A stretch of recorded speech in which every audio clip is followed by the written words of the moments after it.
लेकिन इंडिया की जो बैटिंग थी भाई, आपको पता है कि ऐसी पिच है, आपने 10 ओवर में 81 बना लिए थे, 10 ओवर 81 था इंडिया का स्कोर, लेकिन आखिरी 10 ओवर में आपने क्या किया, सिर्फ 119 बना पाया। और सारे के सारे बैट्समैन जो आउट होने का तरीका अगर आप देखोगे श्रद्धा पांडे, उसी विकेट के ऊपर जहां पर इंडिया को मैच खेला यूएसए के साथ, सारे के सारे बैट्समैन बड़ा शॉट मारकर आउट हुए, चाहे हार्दिक पांड्या हो वो भी स्वीप मार के आउट हुए थे, शिवम दुबे हो वो तो खैर शॉर्ट डिसमिसल आउट हुए थे। तो ऐसे में बैटिंग में भी आपके यहाँ पर गेंदबाजों ने जरूर दिखाई थी हिम्मत, लेकिन बैटिंग में अभी भी आपकी दिक्कत। बिल्कुल, डेफिनेटली बैटिंग में जरूर दिक्कत है। और जैसे कि आपने बोला कि खराब शॉट खेल के, क्योंकि हमारे खिलाड़ी ना आईपीएल में रज बस गए हैं, आईपीएल के रंग में अभी भी रंगे हुए हैं। उनको ये चाहिए कि स्ट्राइक रेट पर ध्यान दे, जबकि इस पिच पे नसाउ काउंटी की जो पिच है, यहाँ पर आप प्लीज स्ट्राइक रेट पर ध्यान मत दीजिए, यहाँ पर आप टेक्निक पे ध्यान दीजिए, यहाँ पर आप इंटेंट पर ध्यान दीजिए। क्योंकि यहाँ पर अगर आप 120 के स्ट्राइक रेट से भी खेलते हैं लेकिन आप आखिरी तक खड़े रहते हैं तो मैच आपके पाले में है। चाहे वो कितने भी मुकाबले आप उठा के देख लीजिए, इस पिच पर जितने भी अभी मैचेस हुए हैं,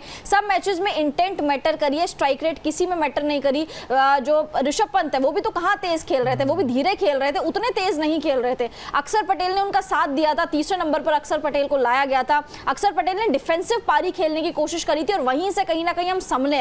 अदरवाइज अगर विकेट गिरते रहते, भारत के हाथ में विकेट नहीं रहते, तो मुझे नहीं लगता 119 भी भारत बना पाती। तो बैटिंग में डेफिनेटली लूप होल है। और शिवम दुबे ये यूजलेस खिलाड़ी लग रहे हैं, बिल्कुल ही यूजलेस लग रहे हैं। मुझे लग रहा है कि शायद जब वेस्ट इंडीज टीम इंडिया जाएगी सुपर 8 में, तब शायद वहां पे जब स्पिनर्स को इंट्रोड्यूस करा जाएगा, तब शायद शिवम दुबे अच्छा कारगर साबित होंगे। लेकिन ऐसी पिचेस में जहां पे पाटा विकेट नहीं है, जहां पर बॉल फंस कर नहीं आता, जहां पर बॉल लहराता है, जहां पर सीमिंग कंडीशंस है, वहां पर मुझे लग रहा है शिवम दुबे का कोई काम नहीं है। और जब शिवम दुबे से आपको गेंदबाजी नहीं करवानी तो आप उनको ला क्यों रहे हैं प्लेइंग 11 में? 2 या 3 रन बनाने के लिए वो तो यूजी चहल भी बना लेते। तो आई थिंक शिवम दुबे का इस टीम में इस वक्त एज ऑफ नाउ कोई काम नहीं है। कोई काम नहीं है। लेकिन अगर देखा जाए, आपसे पूछा जाए भाई, इस टीम इंडिया की जो सबसे बड़ी ताकत है, हम सोचते थे रोहित और विराट होंगे, लेकिन रोहित और विराट ने पिछले मैच में जो दगा दिया दोनों ने बल्लेबाजी में, अब क्या लगता है आपकी इंडिया की सबसे बड़ी ताकत क्या है इस मैच में?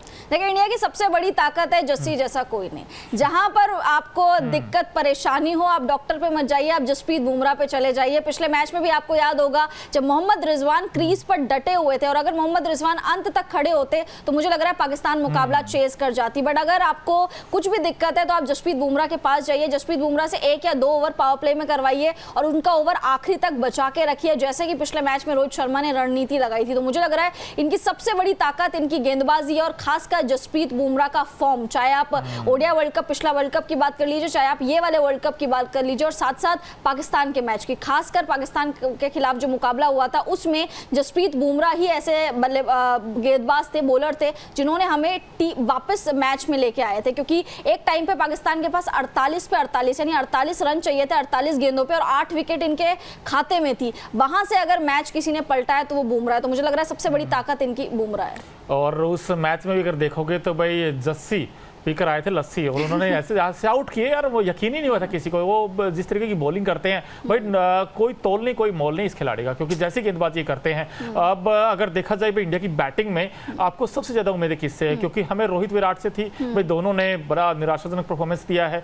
अब नीचे जब देखते हैं, ऋषभ पंत ने बड़ा डेयरिंग क्रिकेट खेला, लेकिन उन्होंने भी मौके दिए थे, उन्होंने भी 3-4 कैच, बिल्कुल 5 बार उन्होंने मौके दिया दूसरी टीम को। लेकिन अब इस टीम में आप अगर एक चेंज करना चाहोगे, तो मान लीजिए आप संजू को खिलाना चाहते हैं इस टीम में, तो फिर आप कैसे देखते हो इस टीम का कॉम्पिटिशन क्या हो सकता है? देखिए, मुझे लग रहा है कि संजू तो नहीं, मैं जायसवाल के फेवर में ज्यादा जाना चाहूंगी।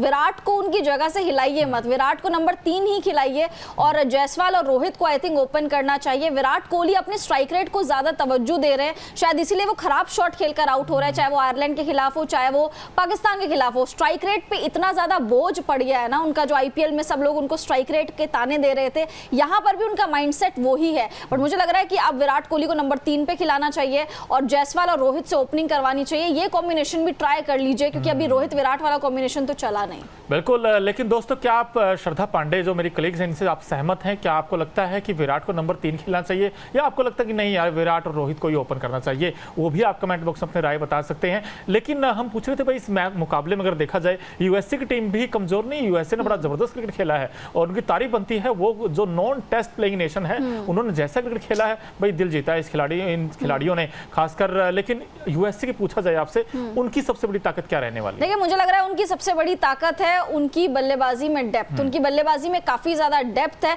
लेकिन यहाँ पे भी मैं उनकी गेंदबाजी में जाऊंगी। गेंदबाजी ने बहुत ज्यादा इंप्रेस करा है, चाहे वो सौरभ नेत्रवलकर हो, चाहे वो नौशतोश हो, ये दो खिलाड़ियों ने लगातार इंप्रेस करा है। कोरी एंडरसन, उनकी भी गेंदबाजी अच्छी खासी है। तो मुझे लग रहा है कि जो यूएसए की जो ताकत है, बहुत बड़ी स्ट्रेंथ है, वो इनकी गेंदबाजी। और इस पिच पे, नसाउ काउंटी की जो पिच है, यहाँ पर आपको बैटिंग नहीं जिताएगी, यहाँ पर आपको गेंदबाजी जिताएगी। तो यहाँ पर मुझे लग रहा है जिसकी भी गेंदबाजी मतलब जिसकी भी सीमिंग कंडीशंस अच्छी होंगी, चाहे वो यूएसए हो चाहे वो इंडिया हो, वो मुकाबला ये जीत रहा है। बिल्कुल जीत रहा है। लेकिन दोनों टीमों में से अगर आपसे पूछा जाए भी एक्स फैक्टर कौन हो सकता, वो खिलाड़ी जो तुरुप का इक्का होगा, क्योंकि हमने देखा बुमराह पहले मैच में और दूसरे मैच में टीम इंडिया के लिए बैक टू बैक लगातार 2 मैचों में मैन ऑफ द मैच रहे हैं। इस मुकाबले में कौन लगता है खिलाड़ी जो सबका दिल जीतेगा? देखिए मुझे लग रहा है कि इस मुकाबले में मैं दाव खेलना चाहूंगी हार्दिक पांड्या पे। हार्दिक पांड्या मुझे लग रहा है कि क्योंकि इस पिच पे आप जब गुड लेंथ पे गेंदबाजी करते हो तो उसको टाइम करना बहुत ज्यादा मुश्किल हो जाता है, और गुड लेंथ पे लगातार गेंदबाजी हार्दिक पांड्या ने आयरलैंड के खिलाफ करी थी। तो मुझे लग रहा है कि ये वाला पिच पे हार्दिक पांड्या थोड़ा सा ज्यादा कारगर साबित होंगे। इस बार मेरा दाव हार्दिक पांड्या पे है कि काफी इंप्रेस करने वाले हैं। लेकिन मैं विराट कोहली के साथ जाता हूं भाई। मुझे लगता है कि विराट पारी खेलेंगे यूएसए के अगेंस्ट, और क्योंकि मुझे भी ऐसे लगता है ये जो पिच है ना, जो ट्रिकी पिच है, इस पर आप ये तो नहीं अनुमान लगा सकते 180 190 बनेंगे, बट 150 60 भी मैच विनिंग टोटल होगा। और यहाँ पर हम बार बार यही बात कहता हूँ कि जिस खिलाड़ी के पास सॉलिड फुटवर्क है, टेम्परामेंट अच्छा है, जिनके पास टेक्निक्स अच्छी है, वो रन बनाएगा। अब हालांकि बाबर आजम के पास भी वो चीजें थी, बट वो प्रेशर हैंडल नहीं कर पाए। लेकिन विराट से भी उम्मीद ये होगी कि वो अच्छा खेले, लेकिन टेस्टिंग कंडीशन फिर होगी इंडिया की, क्योंकि जैसे आपने कहा ओवरकास्ट कंडीशन है। अब ये जो पहले मैच में जो विराट ने किया भाई, चौका बड़ा जबरदस्त लगाया था। मुझे लगा था कि यार क्या विराट आज तो बड़ी पारी खेलेंगे, लेकिन छोटी गेंद के ऊपर वो हवा में खेल बैठे और सीधा हाथ में कैच दे बैठे। लेकिन इस मैच में थोड़ा विराट को संभल कर खेलना होगा। आप अटैकिंग क्रिकेट छोड़ दीजिए, आप 6 में अगर 40-45 बनाएंगे काफी है रन, बट आप विकेट ना खोएं। बस मेरी ये एक रिक्वेस्ट है इंडियन टीम से।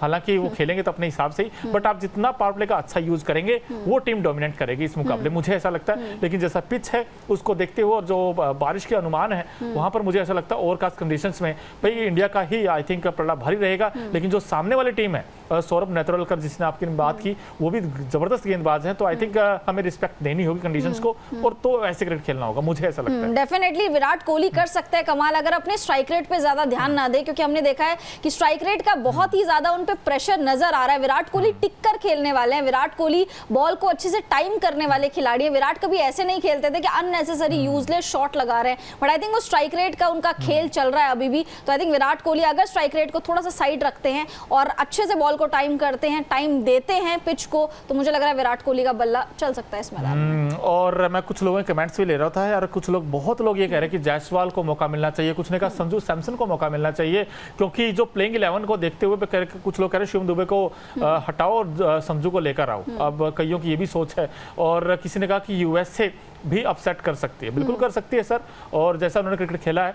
लेकिन अगर आपसे अब ये पूछा जाए भाई इंडियन टीम को यूएसए जैसी टीम को हराने के लिए, क्योंकि अब यूएसए बड़ी स्ट्रांग हो गई है, तो ऐसे 3 काम क्या करने होंगे जिससे वो यूएसए को हरा दे? देखिए सबसे पहले तो जो टीम इंडिया की जो स्ट्रेंथ है वो उनकी गेंदबाजी है। अगर गेंदबाजी की बात करें तो पावर प्ले में मुझे लग रहा है अगर ये अब मोनांग पटेल को आउट कर देते हैं, क्योंकि दोनों ही सलामी बल्लेबाजों में से मोनांग पटेल बहुत ज्यादा स्ट्रांग नजर आ रहे हैं, कप्तान भी हैं और कॉन्फिडेंस बहुत ज्यादा हाई है उनका। 50 बनाई थी, अर्धशतक लगाया था, पिछले मैच में प्लेयर ऑफ द मैच का अवार्ड भी यही ले गए थे। तो मुझे लग रहा है मोनांग पटेल को आप आउट करिए, उसके बाद एरन जोन्स को आउट करिए।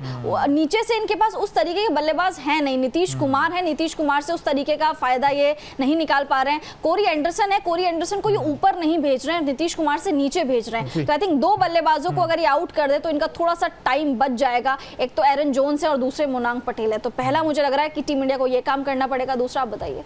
दूसरा मुझे लगता है कि इंडियन टीम को बैटिंग अच्छी करनी होगी, क्योंकि बैटिंग अगर आप करोगे अच्छी तो आपको रिजल्ट्स अच्छा मिलेगा। क्योंकि आपको आप ये देखिए ना, पिछले मैच में आपने मोमेंटम आपके पास था, सब कुछ था, 10 में 81 आप बना चुके हैं। तो मैं उम्मीद कर रहा था 160 170 तो बनेंगे कम से कम यहाँ से, लेकिन आपने तो सिर्फ 119 ही बनाए हो। तो भला हो गेंदबाजों का जिन्होंने मैच में कमबैक करा इंडियन टीम का। भाई बैटिंग में आपको देखना होगा खासकर, और ऋषभ पंत को छोड़ दें तो मुझे बैटिंग बड़ी डामाडोल लगी है। है। अब अगर पाकिस्तान के अगेंस्ट देखें, यहाँ भी आपकी टेस्टिंग कंडीशंस होगी, यहाँ भी अच्छा खेलना होगा, लेकिन मुझे जो विराट उम्मीदें हैं, इसके अलावा रोहित से बड़ी उम्मीदें हैं, क्योंकि रोहित को भी अब रन बनाने होंगे। बॉस बहुत हो गया, अब रोहित आप भी रन बनाइए। और नीचे कर देखें, हार्दिक पांड्या के रन नहीं आए हैं, लेकिन बॉल से बड़ा अच्छा किया। अब हार्दिक से भी उम्मीदें होंगी कि हार्दिक भी रन बनाए, लेकिन जडेजा, हाँ जडेजा को भी रन बनाने होंगे। लेकिन पांडे, एक सवाल ये भी आ जाता है, क्या कुलदीप और चाहल को मौका मिल सकता है? देखिए कुलदीप और चाहल मुझे नहीं लगता कि दोबारा से खिलाएंगे, क्योंकि ओवरकास्ट सिचुएशन होगी, ओवरकास्ट कंडीशंस होगी। यहाँ पे सीमर्स बहुत ज्यादा पिक्चर में आते हुए आपको नजर आएंगे, तो मुझे नहीं लगता ना कुलदीप ना यूजुवेल, इन दोनों में से किसी को मौका मिलेगा।